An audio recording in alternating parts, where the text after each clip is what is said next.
we try to sort of be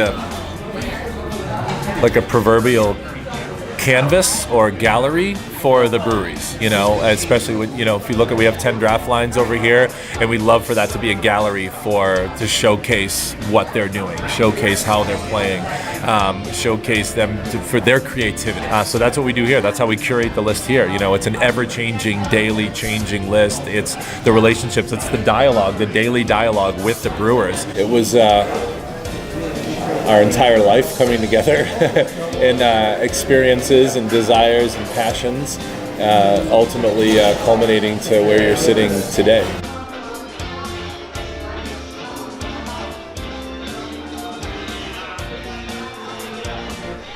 We want to pour the beer that we drink. We want to pour the beer that's made in the state, that's brewed in the state. We want to pour from breweries that are a little bit smaller, that are more flexible, they are more nimble, they can play more, they don't have to do such large batches, I guess, so to speak. It's funny, man, I almost equate it to music, right? We all have the bands we love, but we're also looking for what's new.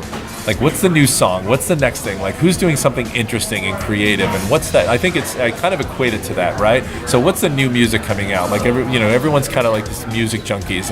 I mean, with the addition of all these different, whether it's YouTube and whether it's the pervasiveness of home recording equipment, you know what I mean? It just opens up the bandwidth of creating content, being creative, and getting it out there to the masses, right? So I think beer's kind of the same way, where it's you have this explosion of craft breweries, these nano breweries, nano plus breweries that are operating on these smaller systems, which allows them to be flexible, allow this sort of beautiful nimbleness where they can always play, they can always change, they can always rotate, they can always push themselves, they can always be creative. And I think the market and the beer drinker are looking for that. At the end of the day, we know what our consumers are looking for, so it keeps us on our toes as operators to for us to remain nimble and for us to remain flexible and looking for that next new beer for them. We're collaborating with 3 different breweries in the area right now.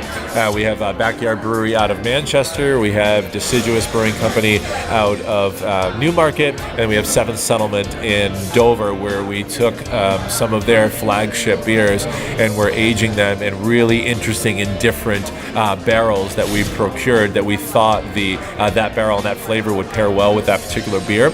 So we're aging them right now. We're getting ready to launch that Hop and Grind Barrel Age collaboration series in April at New Hampshire Beer Week. So we're pretty pumped about that, actually. So we're going to start talking about that soon.